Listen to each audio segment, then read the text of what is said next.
친구들만 나는 일쌤입니다.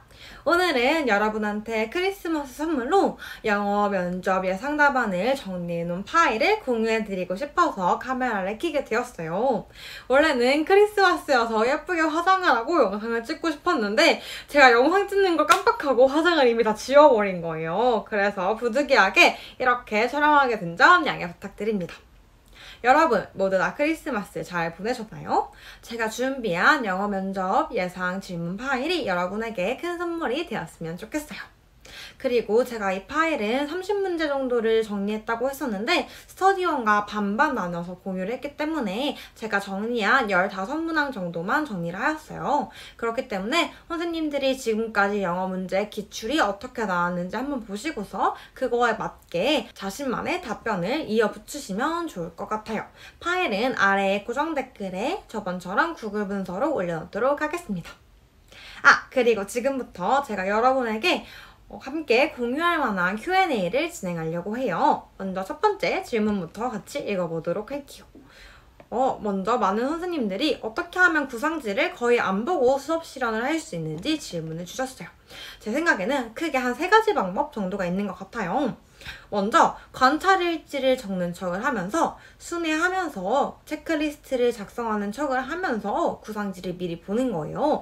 이때 구상지를 읽으면 티도 나지 않고 그리고 좀 자세히 오랫동안 읽을 수 있기 때문에 말할 때 하는 실수를 줄일 수 있을 것 같아요. 그리고 저는 보통 구상 시간이 15분이면 그 중에 한 2분? 1분 정도는 전체 수업의 큰 흐름을 머릿속으로 그려보았어요. 이렇게 1, 2분 정도 전체 수업의 큰 흐름을 그려보게 되면 내가 어떤 발문을 꼭 해야 하는지, 그리고 학생의 발표에 어떤 미러링은 꼭 해야 하는지, 어떠한 피드백은 꼭 해야 하고 조건은 어떻게 충족할 것인지 크게 흐름이 정리가 되기 때문에 순서대로 내 수업을 파악할 수 있어서 도움이 되었던 것 같아요.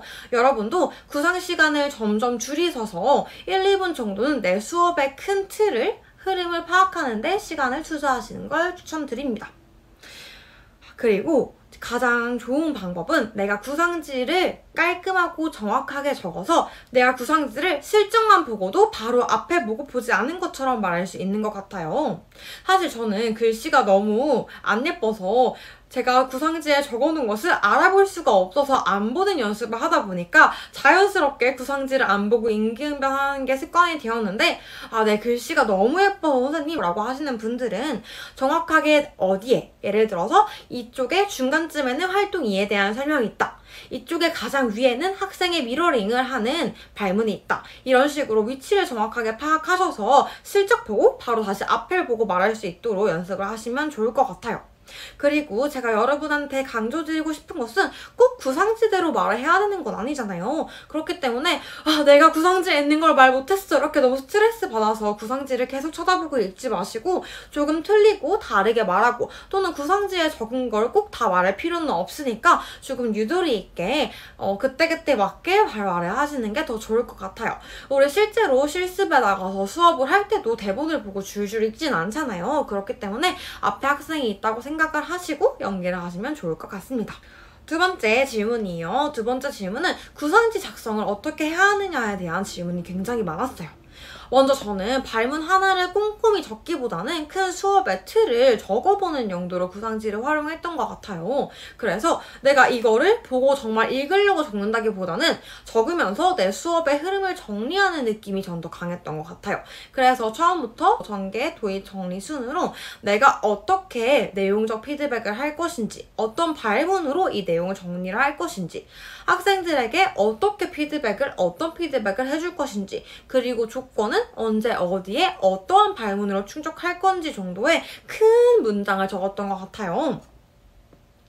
이렇게 문장들을 순서대로 적고 머릿속으로 세세하게 그 상황을 그려보았어요. 이렇게 머릿속으로 상황을 그려보면서 구상지를 작성을 하면 확실히 실제로 수업 실현할 때 훨씬 도움이 되더라고요. 그래서 여러분도 구상지에 너무 세세하게 적으면서 시간을 보내시기보다는 구상지에는 내가 꼭 해야 하는 발문, 내용적 피드백, 그리고 학생들의 미러링을 어떻게 할 것인지, 조건은 어디에서 어떻게 할 것인지, 또는 평가는 어디에서 어떻게 할 것인지 정도의 정도의 큰 틀만 구성지에 적어놓고 세세한 부분들은 그때그때 수업에 맞게 꾸려나가시면 조금 더 유연하게 대처하실 수 있는 능력을 기를 수 있을 것 같아요. 많은 분들이 수업 실험 어떻게 구성지를 안 보고 하냐고 혹시 만능 틀이 있냐고 질문을 해주시기도 했는데 사실 수업 실험에 만능 틀은 없어서 공유를 해드리고 싶어도 해드릴 수가 없었어요. 저는 만능 틀을 만들기보다는 큰 루틴을 짠 것 같아요. 예를 들어서 전시학습 3기에서는 꼭 전시학습이 안 된 학생 지도해주기. 그리고 학습 문제로 넘어가는 부분에서 학생들에게 여러분의 그 호기심이 오늘의 학습 문제입니다. 이렇게 자주 쓰는 문장들은 내가 외우게 되잖아요.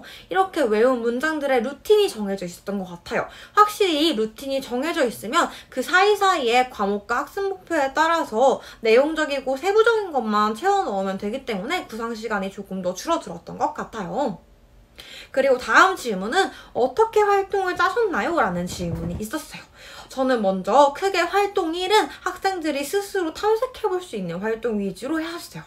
이때 활동 1에서 학생들이 탐색하면서 활동을 발표하고 교사가 깔끔하게 한 줄 정도로 정리를 해주는 거예요. 그러면 확실히 학생 중심 수업인 거를 보여줄 수도 있고 또 내가 알고 있는 지식을 학생들에게 한 줄로 정리해 줌으로써 교사가 적절한 피드백을 제공한 것도 보여드릴 수 있기 때문에 활동 1에는 보통 학생들이 스스로 할 수 있는 탐색 활동을 넣었습니다. 그리고 나서 제가 한 줄 정리를 해주면서 그러면 우리 이제 이런 것에 대해서 알아보았는데 두 번째 활동에서는 어떤 것을 해보면 좋을까요? 라는 식으로 학생들의 발문으로 활동 1과 2를 넘어가는 교두보로 활용하였어요. 그래서 활동 2에 넘어가서는 맞아요. 우리가 그럼 이번에는 한번 스스로 이 문제를 해결해 봅시다. 아니면 우리가 배운 것을 이렇게 적용해 봅시다. 이런 식으로 학생들이 활동 1에서 탐색하고 선생님이 정리해 준 것을 활동 2에서는 모두원들과 협력해서 혹은 짝꿍과 협력해서 함께 적용해 볼 수 있도록 하였어요. 이렇게 하면 활동이 1에서 2로 갈 때 조금 더 심화된 걸 보여줄 수 있잖아요. 우리 보통 활동 1에서 2로 갈 때는 좀 더 포괄적이고 적용이 되고 좀 더 세세한 활동으로 들어가기 때문에 1에서 탐색을 했다면 2에서는 적용을 하거나 심화하는 활동을 하는 게 좋아요. 그래서 이런 큰 틀을 가지고 학습 목표와 과목에 맞게 수업을 구성했던 것 같습니다. 그리고 사실 가장 어려웠던 질문은 옷에 대한 정보였어요. 근데 제가 정말 개인적으로 구매한 옷이고 광고 협찬이 절대 아닌데 정말 열분이 넘는 선생님들이 제 옷에 대해서 질문을 해주셨더라고요. 그래서 제가 옷에 대해서도 말씀을 드리려고 해요. 저는 먼저 지고트라는 매장에서 옷을 구매했는데요. 사실 이 매장의 옷이 가격대가 그렇게 저렴한 편이 아니어서 아울렛에 가면 같은 매장에 같은 비슷한 디자인을 조금 더 저렴하게 구매하실 수 있을 것 같아요.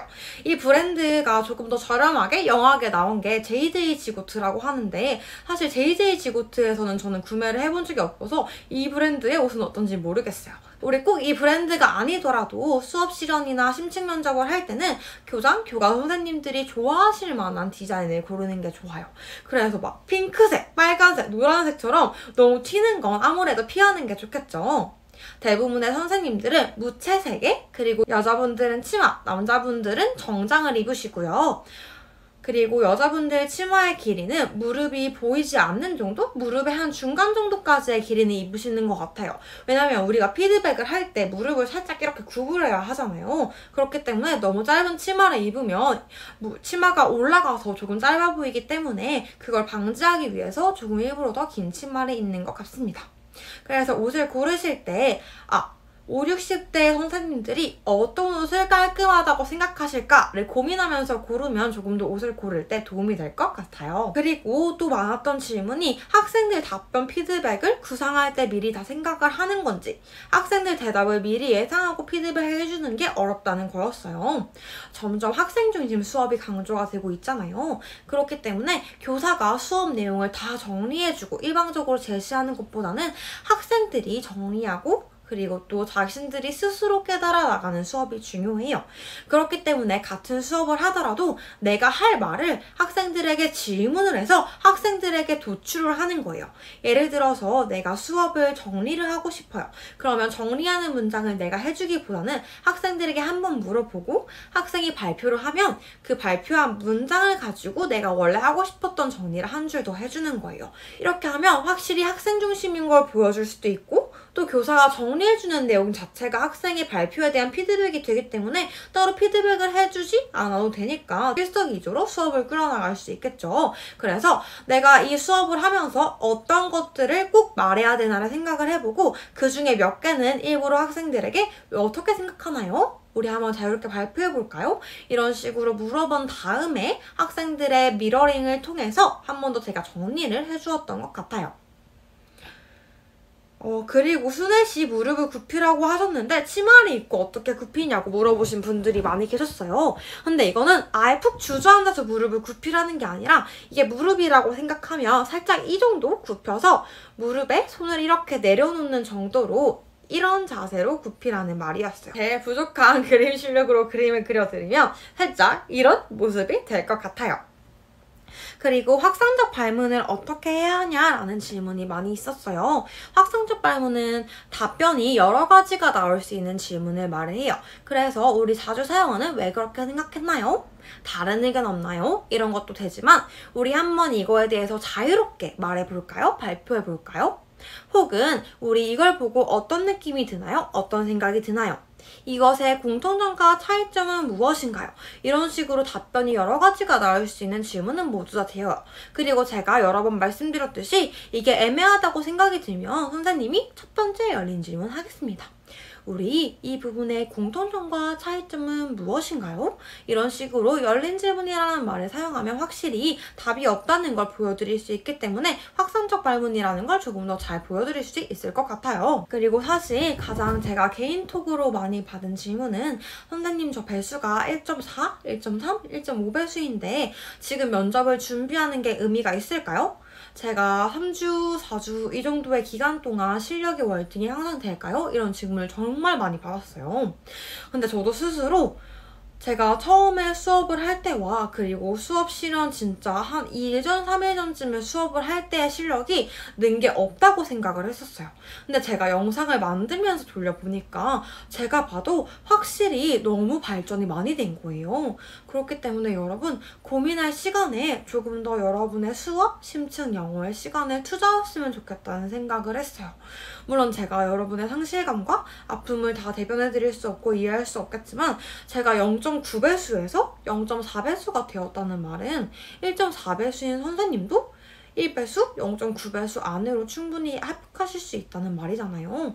실제로 제 동기들 중에서도 1.45배수였는데 정말 문 닫고 합격한 친구들도 많이 있어요. 오히려 그런 선생님들이 저보다 더 훌륭하게 학생들에게 더 수업을 잘 해주시고 학생들에게 애정을 또 더 많이 쏟으시더라고요. 우리 가장 똑똑하고 효율적인 사람은 어느 집단의 문을 닫고 들어가는 사람이라고 하잖아요. 그러니까 지금 당장 너무 불안하고 너무 힘들고 너무 마음이 어렵더라도 그렇게 어렵고 힘들고 불안한 마음을 조금 더 서브스터디와 그리고 내 수업과 심층을 발전시키는 데 투자를 해서 그런 불안감들을 줄여나가셨으면 좋겠어요. 저도 실제로 너무 불안해서 일부러 서브스터디도 많이 하고 일부러 제 수업도 정말 많이 돌려보면서 그런 이상하고 안 좋은 생각들을 안 하려고 노력했던 것 같아요. 이번에 제 동기들 중에서도 1차부터 떨어진 친구들이 많이 있어요. 저는 그런 친구들을 보면서 2차를 볼 수 있는 기회가 주어졌다는 것만으로도 정말 행운이고 그 티켓을 얻은 여러분은 행운아라고 생각해요. 그렇기 때문에 여러분 우리는 정말 럭키걸 럭키가이예요. 우리 이 럭키한 것을 또 2차 합격이라는 더 럭키한 일로 만들 수 있도록 함께 노력해보셨으면 좋겠어요. 오늘 제가 크리스마스 선물로 드린 영어 면접 파일도 한번 쭉 읽어보시면서 외워서 그때그때 맞게 활용하시면 좋을 것 같습니다. 그럼 여러분 모두 다 메리 크리스마스!